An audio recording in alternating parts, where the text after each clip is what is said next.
Our last speaker is Chris Deering, who was the former CEO and president of Sony Computer Entertainment. He was the person who basically marketed the PS1 and the PS2. Under his leadership, they sold over 80 million consoles. In 2003, he received the inaugural Interactive Industry Awards from BAFTA for his contribution to the games industry. Well, I know this is a marketing club, but it's a business school, so I thought I would sort of weave in a bit about business in general, if I can find out which way to find where my presentation is. Okay. So, and really talking about games in the context of platforms and the platforms of old and platforms of new. I started in games back in 1983 with Atari, you know, Pac-Man and Centipede and Pole Position, that kind of thing. And before that, I was with Gillette for a long time. So Gillette is, you know, sell the razor as low as you can get away with and then capture the people's long-term business on blades. And that's sort of the ultimate iconic platform. So I call this platform play the PlayStation story and what comes next. I'm going to weave in a bit of marketing, but also some general business hints and lessons that I learned. And so I'm going to go through this quickly because I know everybody's rushed for time. What drove PlayStation's success? Polygons, technology. The prior game machines, Genesis, or here it was called Mega Drive, and Super Famicom, and the earlier Atari games, 2D, sprites, characters, and funny sounds. And they were great. The gamification was great. Some of the best games ever written were the original, very simple Atari 2600 games. But the experience was more limited than it needed to be, and then when the high-powered RISC chips came along, you could actually have more three-dimensional characters. So is that CD sound. It wasn't just synthesized little bleeps and beeps, but really you could actually have the track from an actual recording and real sound effects, etc. The PlayStation came into the industry when there had been a lot of disruption in inventory-based price crashes. The lead time and the minimum orders to make these little cartridges that the games used to be on was 8 weeks for the lead time, and 5,000 units. So you always had too much of what you didn't need, never enough of what you did need. When you got the more in that you did need, the market had stopped. So eventually inventory built up when the industry went through some major waves. With a CD, you could make them locally, you could make them overnight almost. And that took a lot of risk out of the business.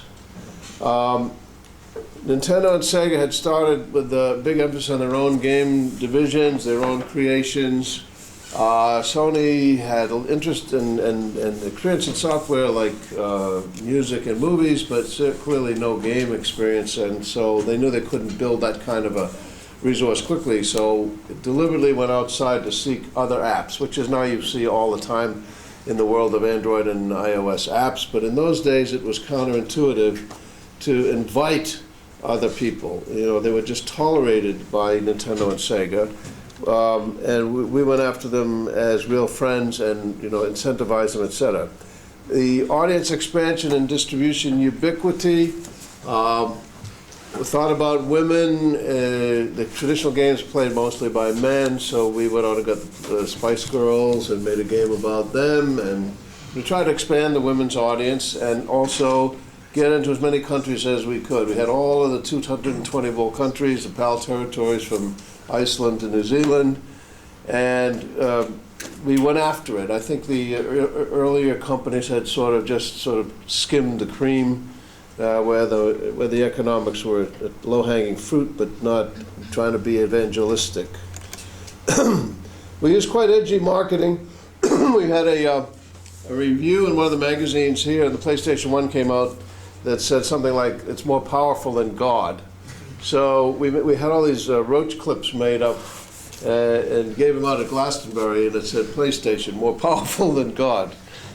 We had a forbidden fruit kind of campaign where We was trying to use this old Reefer Madness theme from the movie of the 50s, say, you don't want to use this, you really don't want this. And, advertising to parents, whatever you do, don't let your kids use a PlayStation. It has a deadly donut.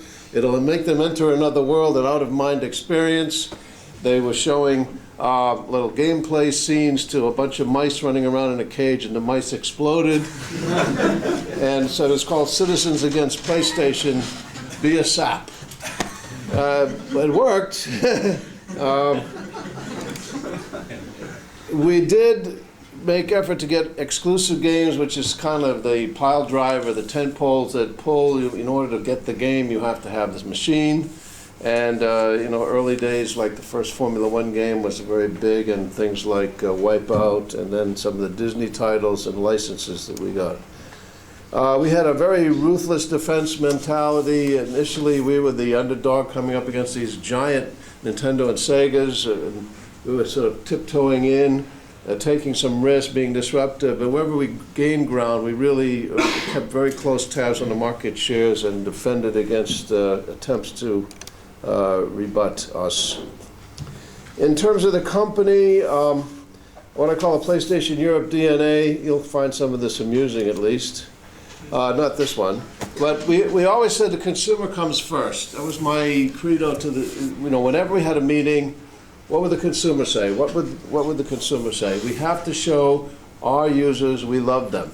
We want them to think that we are not just a nameplate, we are a company, we are human, we have human traits, and that we love them. In terms of business management, in a startup situation where you don't know how high you're going to go, headcount control from day one. The only thing I signed every day, every time there was a new person added to the headcount, I personally as a president signed. Whether we started out with 20 people, when we had 300 people, and even replacements, because moss grows in organizations, and if you control headcount, you control the overhead. If you control the overhead, then your gross profit goes right to the bottom line. And it was pretty easy on everything else, but everybody knew they couldn't hire anybody without getting the president's approval. And I really have a belief that that was a successful way to do it. Wide span of control and a flat org chart. We didn't have any layers. Everybody was encouraged to participate. We empowered all levels to make a difference, right from the receptionist and across departments even. If you're in the finance department, you could make comments about marketing. It was a very sort of populist kind of structure. And then my theory of business, beer is the answer, whatever the question. We used to have every 3 or 4 days, I'd put an email out to everybody, I'm feeling thirsty, there's a tab behind the bar at the local pub from 6 to 8. Well, people would go down there, and then all the business would get done. The departments would talk to each other, the young and newly arrived would get to talk to everybody, including me, and it worked right up until about 400 people, and then it got out of control. Not that the parties got out of control, but it just, you just couldn't. But under a couple of hundred people, whether it's beer or wine or some sort of gaming, just to get people to go in a non-business environment and socialize and interact and collaborate, and it takes care of a lot of problems. I had another rule: politics is unacceptable. Everybody knew that. If anybody tried to pull politics, that would get me really upset, and nobody tried it. It's kind of the thing that the senior executive, if he doesn't want a political organization, he has to say, I hate politics. You really have to say it. And always try to level up, improve upon our scores, efficiency, and other things that we try to come up with ways to measure what was happening and get better at what we were doing to make a game out of the business. And very conservative accounting, really almost even more conservative than GAAP. But that was then, this is now. So what comes next? Because in those days there was like a console that was 100 quid or 200 quid or 300 quid coming down, and there were discs, and that was the game, and so there were much less variables now. But right now there's a massive disruption going on, as well as an expansion. of gaming as part of everyday life, and that's a good thing in a lot of ways. As it was said, the average gamer now is a female over 35. Well, in fact, probably 15 years the average gamer has been a female over 35. They just weren't called gamers and their market was not quantified, but it was solitaire on the desktop of PCs. And so Farmville, Cityville, and the browser games, a lot of those are really proliferations and enhancements, or building on what was always a natural instinct, but not called the market. You have things like this. It's not in the market here yet. It's a Kindle Fire. It's the price of an iTouch, about 150 quid. Probably as good as an iPad for most uses. Fits in a pocket. It is a platform, and this will be a huge platform because there's a iTunes store equivalent called the Amazon store. So I'm not sure about Android platform in general, but this Android will get better and better, and it's not a bad buy right now. It also fits in your, you don't have to have a separate briefcase to carry it around with you. So I'm going to go through some of the new trends and talk about the platform play aspects of them. The new environment. Play anywhere on multiple devices. The game sort of has a life that goes beyond this Fire or that PlayStation or that Xbox or that iPhone, and suddenly can become played on any of these devices and maybe picked up from something done on one device and then played on the train or bus and then played on the big TV that night. And technology all makes that possible. It changes the thought process in marketing games, or brands in marketing in games. Inventory risk is further reduced because there's no more retailer. Everything's downloaded and sometimes even streamed in real time. The machines are usually connected at all times, therefore, not only do you have the opportunity to fix the games with a patch or to sell a new level, but you also have a touch point with the consumer that you kind of know, if you want to go and dig, what they're doing, where they leave, where they come back, how long they stay in levels, what they have problems with, and so it's a much more real-time experience. I mean, the marketing games to players in real time is almost like an MMO of business. I mean, you know exactly what's going on with your customers, and that's a big thing, big advantage, and sometimes very distracting. There are new aspects to games, the social and user-generated content. The social aspect of Zynga has made Facebook games the monster that they are, with the 34 million or 34 million years a day or something with the gameplay. No wonder the world is screwed up. But the user-generated content is started, I think, with our, well, I would say it started with our iToy, but certainly the Wii console and accelerometers and moving around and escaping the keyboard and the joystick, or enhanced content like SingStar or karaoke type of things, where there's a bass element that's created by the game developer, but where as the end player plays, they add or detract or embellish the original content, and so they feel more part of it. And those are little different elements of gameplay or gamification, but they're making a huge difference in the industry. The free trial aspect explodes early uptake and accelerates defection. So there's good and the bad on that one.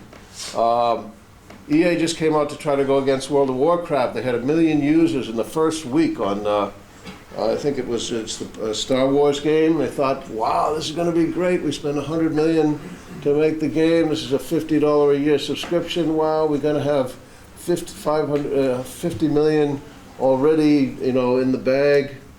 And the next week, so, most of the people that tried it were World of Warcraft users. They liked it, but not enough to leave World of Warcraft, so they go back and they don't renew the free month subscription. Then EA sends them a note that says, if you renew for another month, we will put founder next to your name. Talk about gamification. But it shows that, I mean, and some people will buy into that, but it shows that there is an issue with these things. So the disruptive nature of the industry and the increasing pace of everything is making what already was a wild and crazy kind of industry even more wild and crazy. And the risk factors are intensifying because of the promiscuity and the number of free opportunities that people have to use their time enjoyably without paying anything. But platform plays still abound. Not all platforms are a piece of hardware with software. Sometimes the platform is the software. Witness Windows operating system. Witness, in some degrees even Google, but I think I made a note for myself on that. MMOs, in a way, is a platform play, and iTunes, in a way, is a platform play. So, whenever you can sniff a platform play in whatever you're doing in business, that is where the real honey is. So, I'm almost done. Here we go. Collaboration and social-based platforms. I would argue that Facebook is the platform for Farmville. They're social chat rooms with graphics. I mean, to some extent. Single controller versus multiple screens. Well, for example, I know a company in Boston now that has a technology which turns an iPhone into a controller for whether it's your laptop or the TV or your iPad, so that in a way, the game you can pick up wherever you are, but the controller stays the same and it's in your hand. That's a fabulous platform, and you can monetize the spend, microtransactions or whatever else, on the iPhone, monetization app store. So that could be cool. All of a sudden, the platform is the controller. It's not the device. Decision point optimization. Well, I think what I meant to say on that really is there's a company called Tapjoy and another company that's called KIIP, which, because you're online, you know when someone has just beat a level. And, for example, you've just killed a boss, and a little message comes up. Congratulations from Coca-Cola, here's a coupon for McDonald's. It gets you at the point when you're feeling really good. That's talk about laser shot marketing. You get that extra kick that never was before possible in a real-time online game situation. And I think that will be a higher permutation or evolution of advertising in line with games. Currency is a platform. Cross-game currencies like Facebook credits, once you have them, you're going to use them on the next game before you're going to go and start another currency. So, the currency is the platform. It's not hardware, it's not software, but it's a platform play. And trial platforms. There's a company called Gaikai, which is going to stream playable demos of games like you used to have to buy a magazine to get on a disc. And they're charging the publisher in order to deliver the trial to the potential user. But once people get used to going to that trial device, they may not buy any games except the ones they get to try on that platform, and it's a trial platform. And recommendation engines and that kind of area where the analytics allow the AI to know what you like and don't like, and then come and recommend another game you might like, as you see with Amazon has been doing for years. New development now, user-managed tournaments. This is something where you allow a user to escape the traditional system of the game tells you when the next game is, the next challenge is going to come up, and the user holds up their hands and say, I'm going to run my own tournament. Who amongst all the users wants to come and play my tournament? So then the user that runs the best tournaments, that's like a platform play. But the company DNA is still key in terms of if you get into a situation where you're with a startup, or you want to do your own startup, I would say a lot of the relevant aspects of the early PlayStation success are still relevant. Now, I would argue that moon missions are not about money. Most people would rather get up in the morning, come to work, and work for 20% less, but have a lot of fun.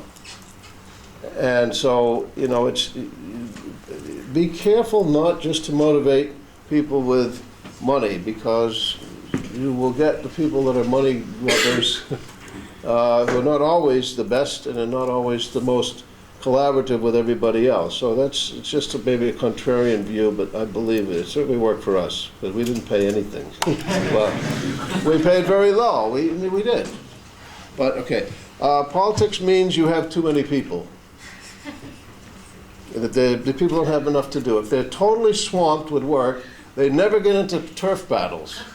Instead of saying, get out of there, that's my space, you say, oh, you really want to work on that? Great, here, take this. You know, it's kind of a state of mind, but keep things lean, and if everybody's overworked, you will not have politics. The family that plays together stays together. That's another way of saying beer is the only answer. Lemonade stand accounting mentality.